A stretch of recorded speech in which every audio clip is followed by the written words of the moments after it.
네, 사회적 진보를 위해 앞장서는 방송 뉴스엔진 정답은 없다. 오늘도 장해찬 국민의힘 전 최고위원과 함께합니다. 어서 오세요. 네, 안녕하세요. 장해찬입니다. 네, 안녕하세요.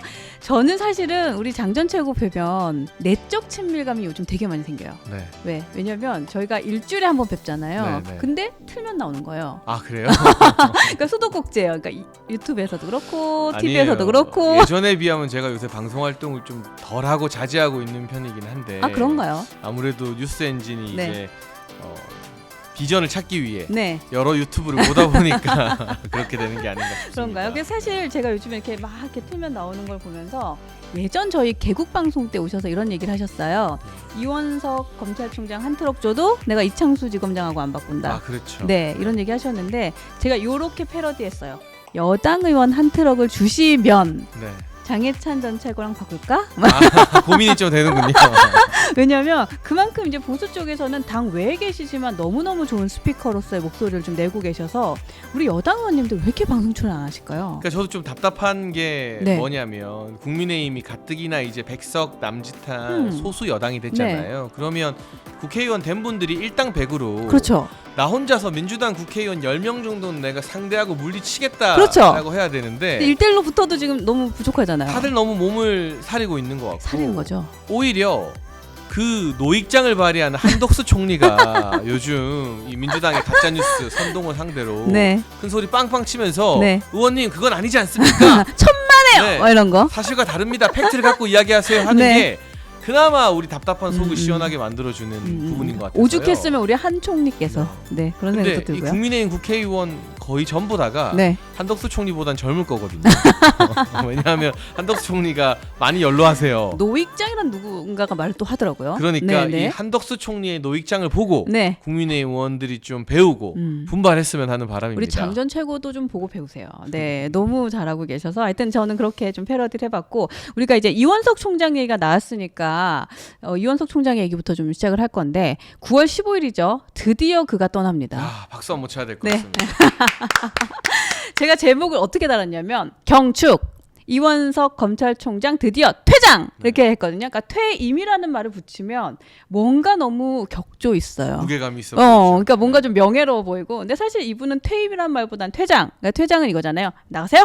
이제 우리끼리 할게요. 뭐 이런 느낌인데 명예롭지는 않게 가는 것 같아요. 근데 사실 우리가 이야기를 하고 박수를 치면서도 네. 우프다는 말이 있죠. 아, 그렇죠. 웃으면서도 슬퍼요. 맞아요. 왜냐하면 이원석 검찰총장이 우리 윤석열 정부의 초대 검찰총장인데 네. 많은 기대를 안고 검찰총장이 됐잖아요. 네네. 초반에는 저도 응원을 했고 네. 뭐 국민의힘 당원이나 지지자분들 또는 공정과 상식을 바라는 네. 국민들이 다 네. 응원을 했습니다. 사실 잘 만들어 가실 거라 생각을 했죠. 그런데 손에 잡히는 성과가 너무 없었어요. 그래서 제가 이렇게 제목을 또 붙여볼게요. 그동안 빛나지 않은 업적들 한번 나열해 볼까요? 일단 문재인 정부 수사를 안 해도 너무 안 했습니다. 그러니까 사실 많은 국민들이 네. 윤석열 정부 초기에 네. 문재인 정부에서 입만 번지르르하게 살아있던 이 사람들 네. 뒤로는 얼마나 구린 일을 많이 했을까. 네네. 언론을 통해서 드러난 의혹들 네. 제대로 수사하면서 공정과 상식을 되찾아주길 바랬는데 그렇죠. 문재인 정부에 대한 수사가 지지부진 이루어지지 않았고 언론 보도를 보면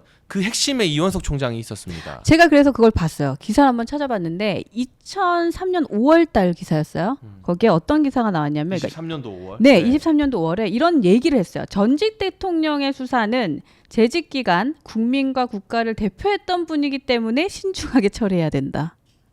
그러니까 전직 대통령 수사를 누가 막 하라고 했습니까? 그러니까 격이 있게 우리가 대우를 하는 것과 그 사람이 잘한가 잘하지 못한 것을 가리는 거는 검사의 뭐 명분 아닌가요? 근데 당연한? 검찰총장이 네. 저런 발언을 공개적으로 해버리면 네. 일선 수사팀이 다 얼어붙게 돼 있어요. 이게 하나의 사인으로 네. 인식이 되기 때문이죠. 네네. 그래서 문재인 정부나 문재인 전 대통령 주변을 수사하던 현장 네. 검사들이 굉장히 큰 어려움을 겪었고요. 결과적으로 그 박성재 법무부 장관이 새로 부임하고 네. 전주에 있던 이창수 지검장이 네. 중앙지검장이 되면서 네. 뒤늦게 이게 시동이 걸리고 불이 붙었거든요. 그렇죠. 네, 네. 근데 사실은 이게 2년이 지난 다음에야 이 수사가 본격화되면서 네. 그동안 왜 문재인 수사는 제대로 안 하냐 실망했던 목소리. 그러니까 국민들의 이 답답함이 엄청 있었어요. 그 실망감이 사실은 윤석열 정부의 지지율 하락의 중요한 원인 중 하나이기도 했고요. 그리고 이게 타이밍이 늦게 네. 뭐 만시지탄으로 네. 수사가 들어가니까 네네. 이게 정치 보복 아니냐 이제 와서 왜 그러냐라는 상대방의 거센 반발에 그렇죠. 직면하게 되거든요. 그런 빌미도 사실 제공을 했죠. 근데 원래 이런 수사는 정권 바뀌었을 때 파바박 정광석화처럼 해버려야 되는데 네. 그 황금 같은 타이밍 골든 타임을 이원석 총장 때문에 놓치게 된 거 네. 돌아봐도 두고 아쉬운 뼈아픈 대목이긴 합니다. 맞습니다. 그리고 또 한 가지 이제 얼마 전 기사가 났는데 김명수 전 대법관 3년 6개월 만에 검찰에 비공개 소환됐다 이런 기사가 났더라고요. 사실 네. 전직 대법원장에 대한 수사는 양승태 전 대법원장이 어서 두 번째인데요. 네. 양승태 전 대법원장 같은 경우는 재판에서 줄줄이 다 무죄가 났습니다. 반면 김명수 전 대법원장은 어떤 차이가 있느냐? 네.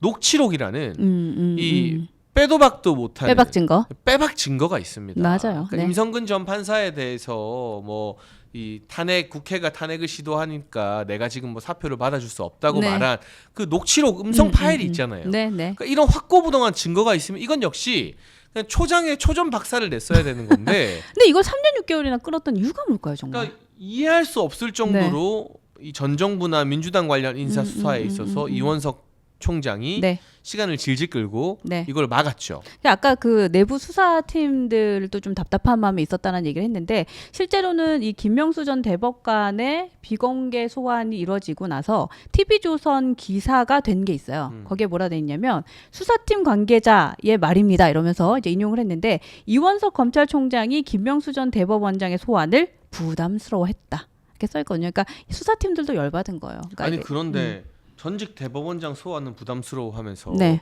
현직 영부인은 대면 조사했는데 그거를 원하는 장소에 소환 안 됐다고 그러니까 굳이 그 뒤끝을 부리고 네.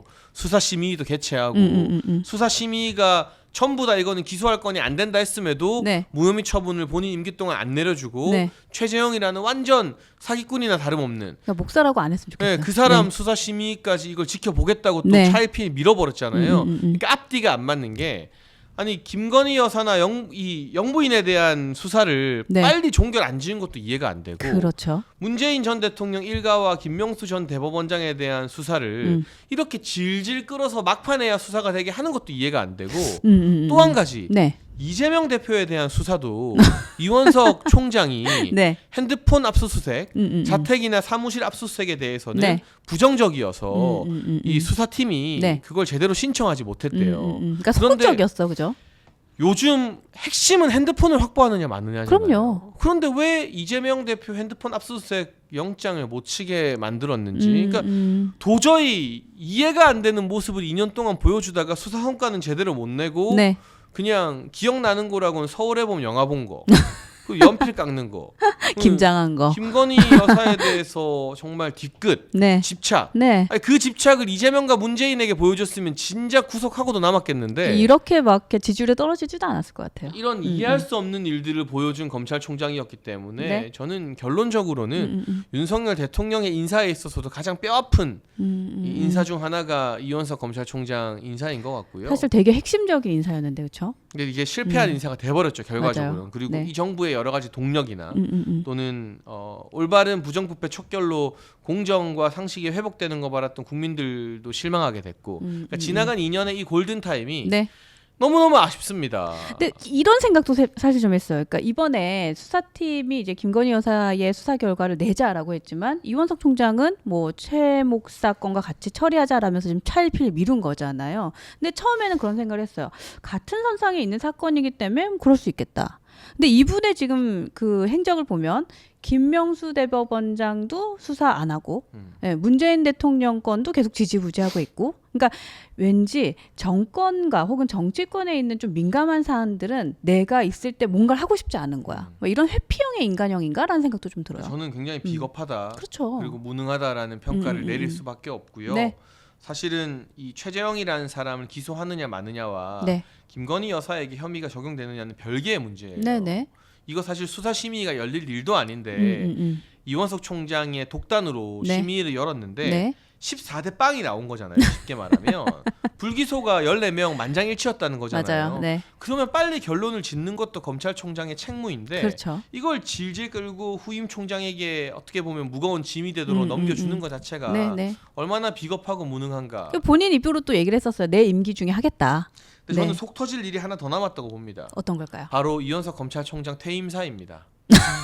이제 들으시려고요? 이 퇴임식을 할 때 퇴임사를 남기면 네. 이게 또 언론에 보도가 많이 될 텐데 본인은 뭐 나름대로 네. 내가 살아있는 권력도 수사하려고 했다 등등의 온갖 이 속 터지는 이야기, 미사오고 다 붙여가지고 막. 국민들 속 벅벅 긁는 이야기를 할 것 같아서 네. 벌써부터 보지 않고도 네. 좀 짜증이 나는데요. 아 벌써 합병 나기 시작했어요. 결과적으로는 문재인, 김명수, 이재명 등에 대한 수사를 제대로 진행하지 못한, 네. 그리고 그거를 이현석 총장이 앞장서서 현장의 검사들을 막은 네. 그 역사적 책무, 이현석 검찰총장의 꼬리표로 네. 저는 영원히 따라붙을 거라고 보고, 네. 행여나 행여나 정치할 생각하지 마시라. 못을 박았어요 지금. 그게 국민의힘이든 민주당이든 네. 정치할 생각하지 마시라. 좀 못을 박아드리고 싶습니다. 근데 행여나 나오시면 파란 옷 입고 나오실 것 같아요. 제가 예측합니다. 또 모르죠. 또 정치가 어떻게 될지 그런가요? 몰라서. 근데 저희 쪽에서는 안 받아줬으면 좋겠어요. 받아주지 마세요. 네, 보수에서 판사. 또 어떻게 될지 모르는데 또 그런가요? 행여나 싶습니다. 정말. 행여나.